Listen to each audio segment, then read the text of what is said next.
Bonsoir à tous et bienvenue sur Grand Lille TV. On fait le point sur l'actu en ce mercredi 24 avril.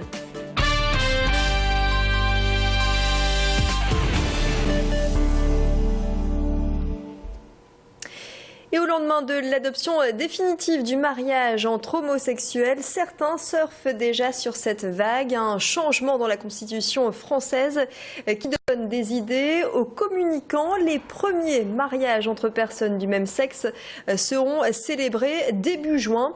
À Lille, ce sera le 2 juin et une agence événementielle propose de l'offrir. Pour cela, elle a lancé un concours. L'organisation de la cérémonie, le traiteur, la location de la salle, tout sera pris en charge.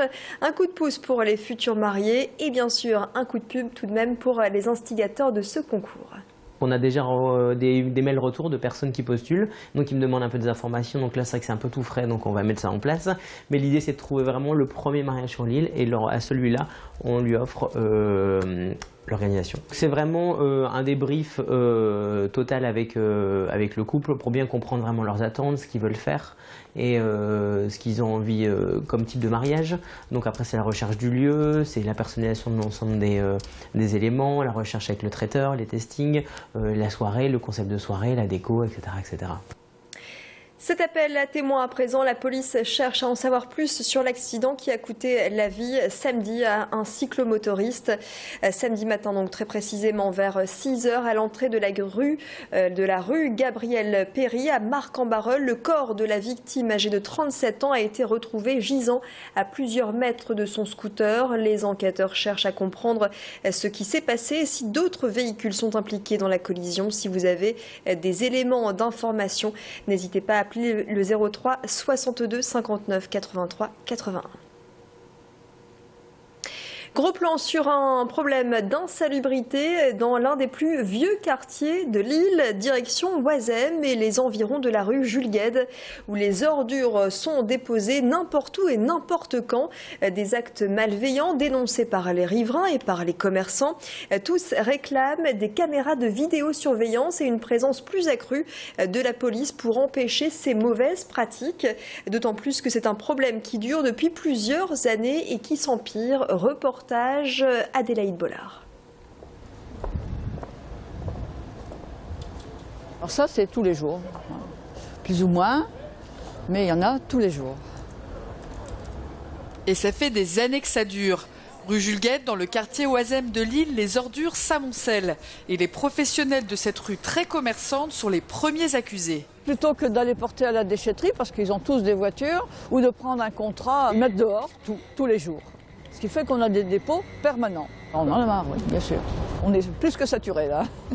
Des riverains exaspérés qui pensent tout de même qu'une solution peut être trouvée pour lutter contre ces incivilités. Moi je pense que tant qu'on n'aura pas vraiment puni les contrevenants, ça continuera. Hein. Et du côté de la mairie, on est du même avis. Au regard de la loi, il faut soit les prendre en flagrant délit, soit réussir dans les déchets à retrouver ce qui permet d'identifier ceux qui font ça. Malheureusement, généralement, ils ne laissent pas leur nom et leur adresse et leur carte de visite sur le sac. Hein. Donc voilà, donc il y a tout un travail qu'on va mener. Un travail que la municipalité a déjà commencé. Le ramassage des ordures a lieu quotidiennement contre 2 fois par semaine ailleurs à Lille. Et dans cette rue, certains commerçants ont pris un contrat pour l'enlèvement de leurs déchets. Ce contrat coûte cher et je comprends certains commerçants qui débutent ou qui ont des charges déjà conséquentes.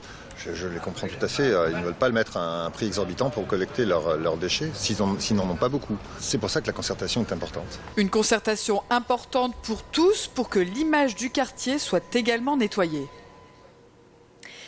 Du foot à présent et la 34e journée de Ligue 1 qui se profile. Ce sera vendredi pour le LOSC qui reçoit Sochaux. Coup d'envoi de la rencontre au Grand Stade, donc à 20 h 30. Il ne reste plus que 5 matchs aux Lillois pour espérer se faire une place pour les compétitions européennes. Rudy Garcia, tout à l'heure en conférence de presse au domaine de Luchin, a confirmé sa présence au LOSC la saison prochaine. L'entraîneur des Dogs s'est même montré excédé devant l'insistance de certains journalistes. Rudy Garcia a démenti les rumeurs de départ en différentes langues. Écoutez. Moi encore, à part vous la décliner en plusieurs langues, ce que je peux faire, hein, seré l'entrenador de Lille l'année prossimo, I will be the coach of Lille next year, je sais pas, rimarrò l'allenatore del LOSC l'anno prossimo, on peut la faire en chinois peut-être. Comment vivaient nos ancêtres? C'est ce que peuvent découvrir les plus jeunes à l'occasion de ces vacances scolaires grâce à ces ateliers. Les enfants de 6 à 10 ans apprennent à construire un toit en paille ou bien un mur en torchis.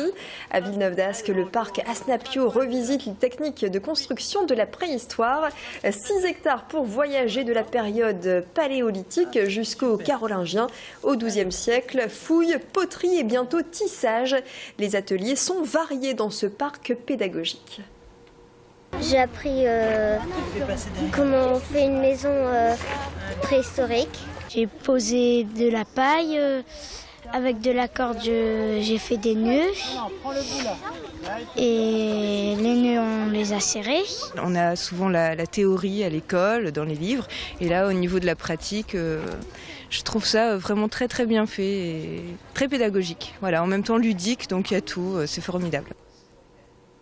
Et le parc Asnapio vous accueille jusqu'à la fin du mois d'octobre. Ça se passe à Villeneuve-d'Ascq. Voilà pour l'actu près de chez vous. Restez avec nous. L'actu se poursuit avec d'autres informations. On va se retrouver pour les prévisions météo, l'infotrafic également. Et puis, je vous le disais, d'autres reportages. Bonne fin de journée.